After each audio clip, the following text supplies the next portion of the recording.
अभी हाल ही में न्यूज़ आई है कि जो अमृतपाल है प्रो खालिस्तानी यानी सपोर्टर है जो खालिस्तान का, वो कंटेस्ट करेगा इलेक्शंस, यानी लोकसभा के इलेक्शंस लड़ेगा किसी रिप्रेजेंटेटिव के थ्रू। और वहीं बात करूं मैं अरविंद केजरीवाल की, तो वो वोट भी नहीं दे सकते। देखो कॉन्स्टिट्यूशन के हिसाब से अगर कोई भी लॉफुल कस्टडी में है तो वो वोट नहीं दे सकता। सिर्फ अगर वो प्रिवेंटिव डिटेंशन में है, यानी अगर उसे पहले ही क्राइम होने से पहले ही कस्टडी में ले लिया गया, तो वो वोट कर सकता है। इसलिए अरविंद केजरीवाल वोट नहीं कर सकते। अगर मैं बात करूं ये अमृतपाल सिंह की, वैसे तो वो बिल्कुल भी कॉन्स्टिट्यूशन को नहीं मानता था, इंडिया के किसी भी लॉ को नहीं मानता था। कहता था, उसके कंट्रोवर्शियल स्टेटमेंट थे कि खालिस्तान बना के रहेंगे और खालिस्तान हमारी डिमांड है। वहीं अरविंद केजरीवाल जो कि अभी जेल में है, वो वोट नहीं कर सकते। और मैं अगर बात करूं अमृतपाल की, जो कि एक खालिस्तानी है, एक खालिस्तानी सपोर्टर है, वो अब इलेक्शन को कंटेस्ट करने जा रहा है, यानी वो लोकसभा के इलेक्शन को लड़ने जा रहा है अपने रिप्रेजेंटेटिव के थ्रू। क्योंकि अभी तो वो जेल बंद है। कहाँ पर? वो असम की एक जेल में बंद है अभी। उस पर एनएसए यानी नेशनल सिक्योरिटी एक्ट लगा हुआ है, जो कि बहुत स्ट्रिंजेंट है। देखो हमारे कॉन्स्टिट्यूशन के हिसाब से, और अगर मैं बात करूं रिप्रेजेंटेशन ऑफ पीपल्स एक्ट 1951 की, तो उसमें कुछ प्रोविजन दे रखे हैं जो कि एब्सटेन करते हैं वोटिंग से और कंटेस्टिंग इलेक्शंस। क्या क्या है? अगर कोई भी इंसान लॉफुल कस्टडी में है तो वो वोट नहीं कर सकता। यानी अगर उसे जेल में बंद कर रखा है, अंडर ट्रायल है वो, तो भी वो वोट नहीं कर सकता। हाँ, सिर्फ अगर वो प्रिवेंटिव डिटेंशन के अंदर उसे कस्टडी में लिया गया है तो वो वोट कर सकता है। प्रिवेंटिव डिटेंशन यानी क्राइम होने से पहले ही आपको पकड़ लिया गया, पुलिस ने आपको कस्टडी में ले लिया, तो उसे हम प्रिवेंटिव डिटेंशन कहते हैं। और अगर मैं बात करूं सेक्शन 8 की, तो वो डिस्क्वालीफाई करता है ऐसे किसी इंसान को जो कि कन्विक्ट है, यानी उस पर चार्जेस प्रूव हो चुके हैं, तो वो इलेक्शन को कंटेस्ट नहीं कर सकता। और साथ ही में अगर उसे बेल मिल चुकी है, वो छूट चुका है, वो एक्विट कर दिया है उसे कोर्ट ने, तो भी वो 6 साल के गैप के बाद ही इलेक्शन को कंटेस्ट कर पाएगा।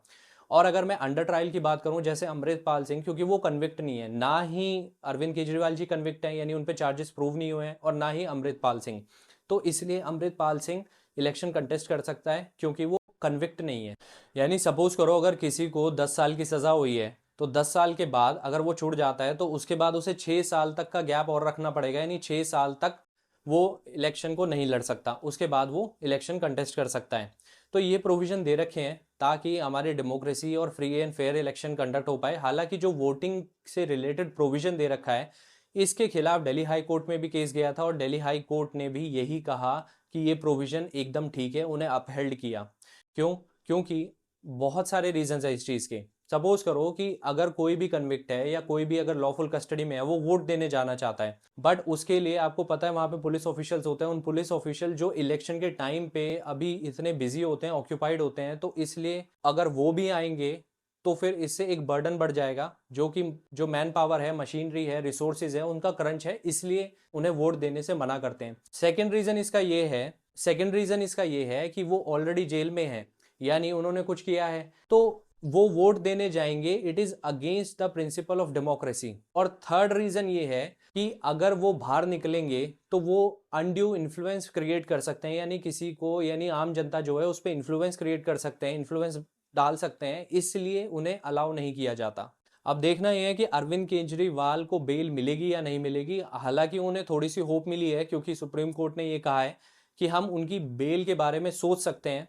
मतलब ये उनके ऊपर है, वो देंगे या नहीं देंगे, बट चांसेस हैं कि उन्हें मिल सकती है। क्योंकि अब जो नेक्स्ट हियरिंग है वो 7 मई की है, यानी 7 मई 2024।